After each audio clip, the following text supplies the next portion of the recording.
Please subscribe to BTV Reacts channel and click the notification bell. Thank you, BTV friends! Good morning mga ka-BTV.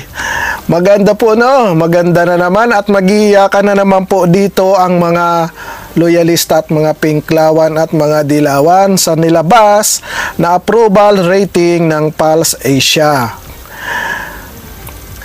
Pinakamataas pa rin ang approval rating ni Vice President Sara Duterte na umabot sa 55%. Bahagyang bumaba mula sa 59% noong Hunyo. Bumaba po siya mga ka-BTV, bumaba siya ng 4%. Noong Hunyo, 59, ngayon po ay 55. At pumapangalawa naman po ang Senado na may 42%, sinundan ng Pangulo na may 33%. From 42% noon ang Pangulo, ngayon grabe ang binaba mga ka-BTV, 33% na lang po ang trust rating ng ating Pangulong si BBM.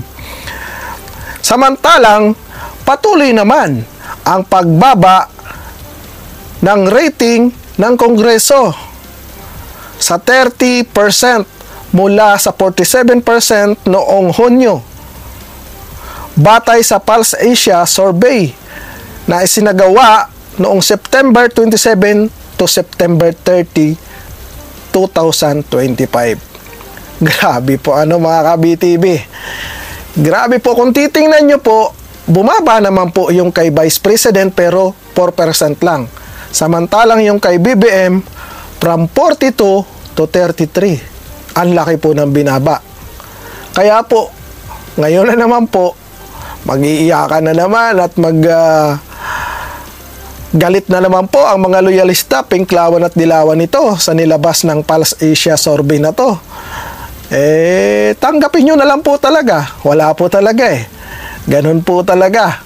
Hirap po kasi talaga ipagtanggol ang inyong Pangulo, mga loyalista, pinklawan at dilawan.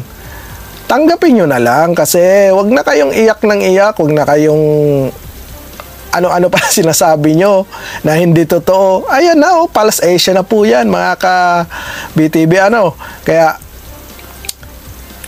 kahit na it's hurt, tanggapin nyo na lang. Loyalista, pinklawan, at dilawan.